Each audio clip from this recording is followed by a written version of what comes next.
Psychosis. How does it work? What is an episode? What is the recovery from that?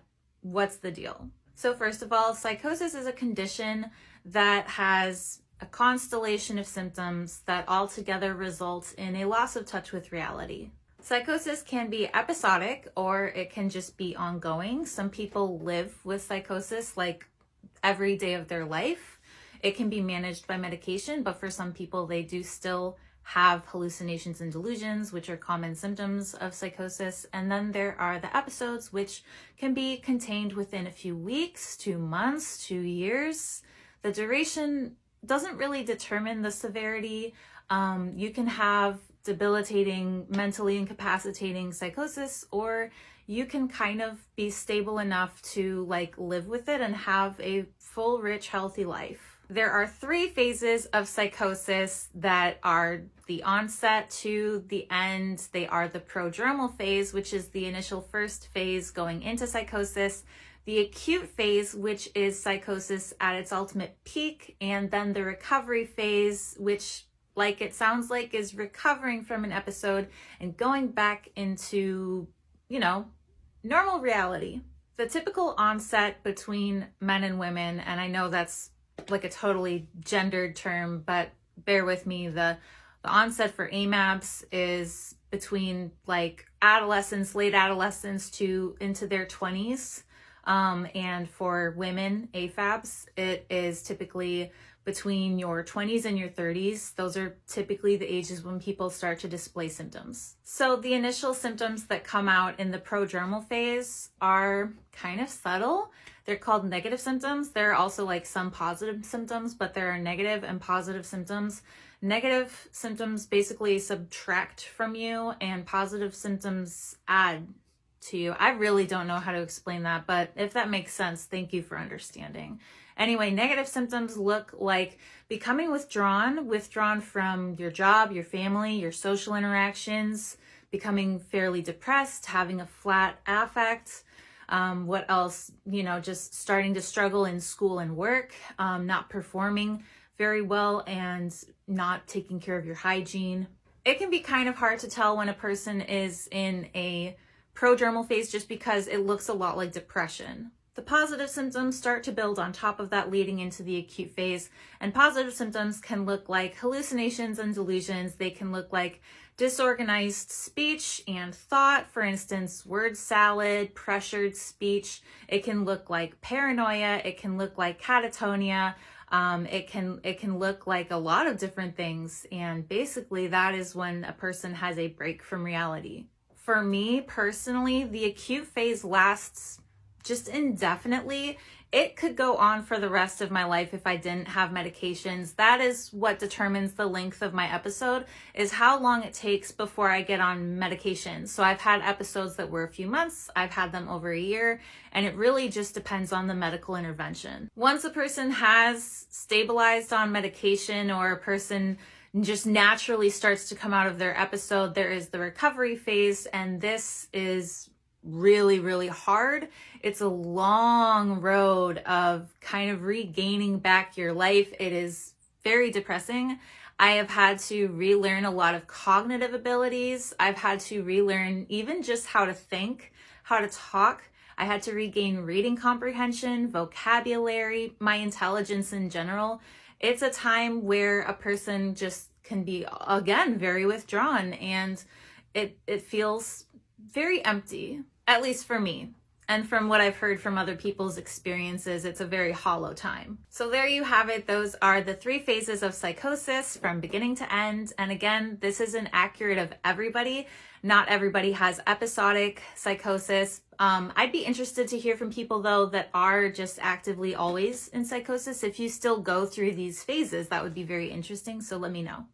Delusions are fixed false beliefs despite evidence to the contrary, meaning that a person holds such a strong belief within themselves that even when presented with proof that it's not true, they will still firmly believe it. Delusions can seem really simple, like believing that you are, say, the president, which I guess could be understandable because that's something within logical thinking, but there are also beliefs that you might not even expect. I want to tell you about two very different but related delusions, which are the Cagrat delusion and the Fregoli delusion. The Cagrat delusion is a belief that a person has been replaced by an identical imposter. So basically, you would have a relative or a friend or someone close to you that you would think was another person in their body. I had this belief a lot, and according to my sister, one of the nicest things I ever said to her in Psychosis was, "I like this version of you today." I couldn't trust people because I didn't believe that they were actually who they were, and I didn't always know who they were, but sometimes I would think that they were like a spy or some kind of an android. I thought people were androids a lot, and they would have the appearance of the person that I knew and loved, but I did not believe that it was them. On the contrary, the Fregoli delusion is a delusion that different people are the same person in a different disguise. I had this a lot. For instance, I had a long distance boyfriend during one of my psychotic episodes who lived over 1,000 miles away, and I used to think that the other people in the hospital with me, men and women, nurses and patients, were actually him visiting me.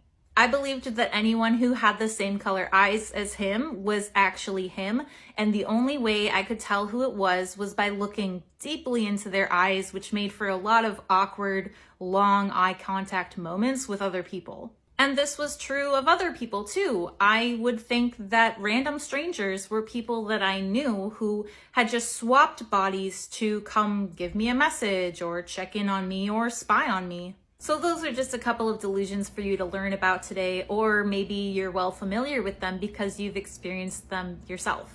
Psychosis is really a fascinating condition to learn about because it is truly the furthest reaches of your mind, and your mind is capable of so much. Schizophrenia is a commonly known disorder, but the lesser known psychotic disorder which doesn't get as much attention is schizoaffective disorder.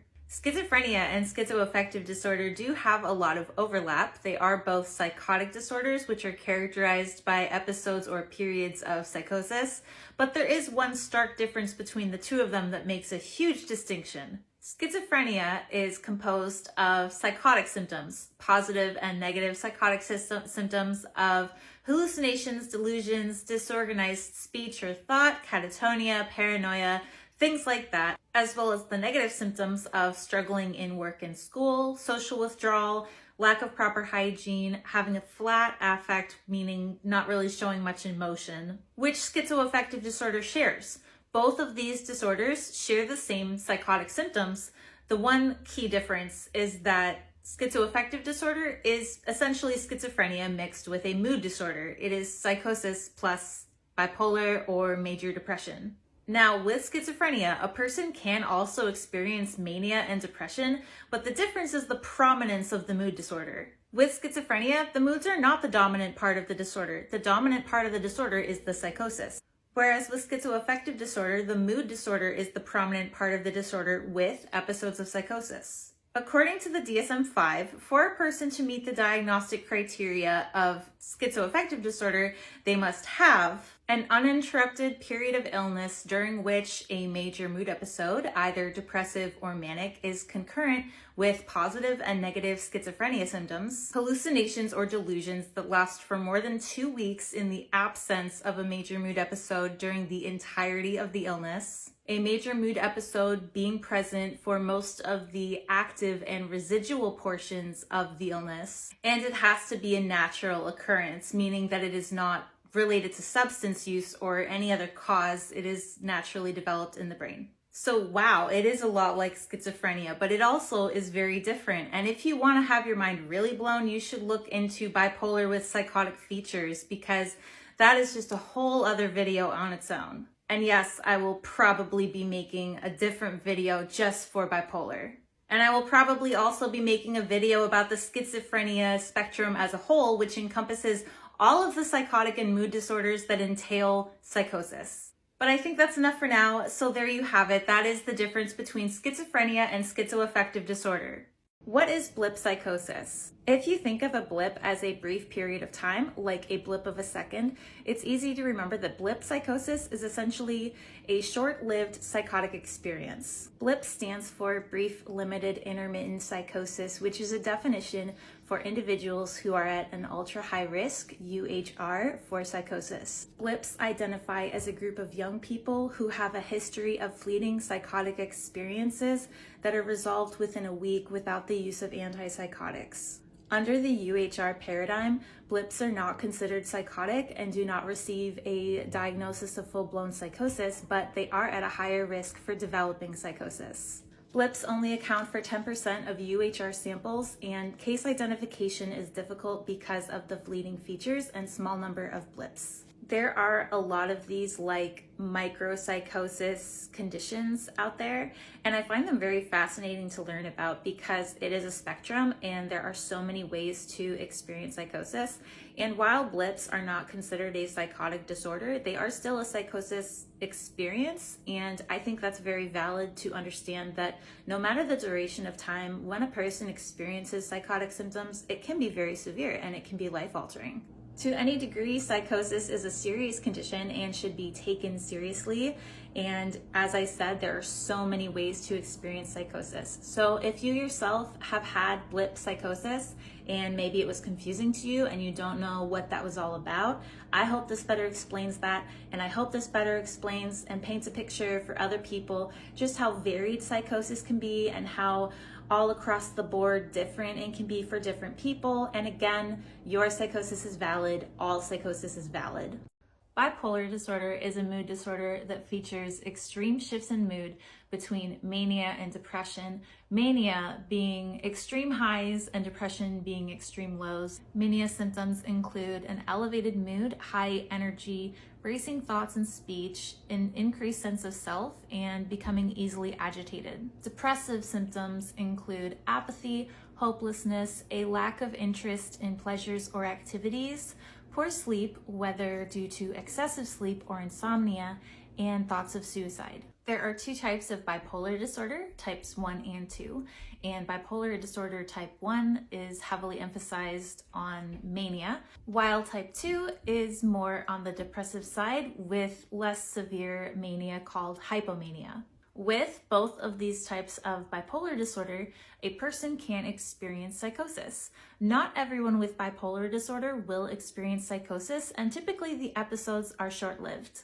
Now, it sounds a lot like schizoaffective disorder, and they are both mood disorders with psychosis. So what's the big difference here? Well, the difference would be the psychotic features, which would be bipolar with psychotic features. There are two types of psychosis involved with bipolar disorder, or rather features, and these features are congruent features and incongruent features. This means that the psychotic symptoms are either amplifying your mood before a manic or depressive episode, which would be congruent feature, or they would be contradicting your mood before a manic or depressive episode, which would be the incongruent feature. And sometimes both features can happen in the same episode. So let's explore that further. Mood congruent features are symptoms of psychosis that reflect your moods, beliefs, or current bipolar episode of mania or depression. And this can look like, with mania, delusions of grandeur and feeling like very inflated as you might in mania, while in a depressive episode, these psychotic symptoms might look more like feelings of guilt or worthlessness, and also persecutory delusions of being followed or harmed and extreme paranoia. Now, mood incongruent features are psychotic symptoms that are in opposition to your current mood. So the psychotic symptoms associated with the mania or depression are essentially flipped, meaning that the depression, which normally would make a person feel guilty and worthless in their psychosis, would actually give them, for instance, delusions of grandeur. Kind of the opposite. So I hope that gives you some insight into bipolar with psychotic features. Again, people with bipolar don't all necessarily experience psychosis, but with both bipolar type 1 and 2, it's possible. And there are people who share this diagnosis, both with psychosis and a mood disorder of bipolar. There are differences between schizophrenia, schizoaffective, and bipolar with psychotic features, but at the end of the day, they all fall on the schizophrenia spectrum, which is something that I'll probably talk more about in the future. If you're interested, just let me know. Hi, I would absolutely love to reword that video because that video, my schizoaffective disorder explanation of like what that is, mostly is just me quoting the DSM. And I realize in hindsight that quoting like medical textbooks is not exactly the greatest way of explaining to people what an illness is. So this is basically what schizoaffective disorder is. It is both a psychotic disorder and a mood disorder, meaning that it has both psychotic symptoms and like mood episode symptoms. So symptoms of depression and mania mixed with symptoms of psychosis. There are different types of schizoaffective disorder. There's the major depressive type, which leans more towards depression. And then there's the bipolar type, which is more of a manic type of psychosis. The moods can kind of affect the psychotic symptoms. For instance, someone in a manic episode having a psychotic episode at the same time could have more delusions of grandeur and racing speech, whereas someone who's in a depressive episode while in a psychotic episode at the same time would probably feel more paranoia or like persecutory delusions. So there's a bit of overlap. Basically, for it to be diagnosed as schizoaffective, a person has to be having a psychotic episode at the same time as a mood episode, but they must also have psychotic episodes without the mood episode. So at least 2 weeks of experiencing psychotic symptoms in the absence of any mania or depression symptoms. The mood episode also has to be present for the majority of the psychotic episode. During that psychotic episode, it has to be in the active part of the episode where a person is going through these symptoms, but also in the recovery when a person is coming out and like getting their head back on their shoulders, they would still be having mood symptoms.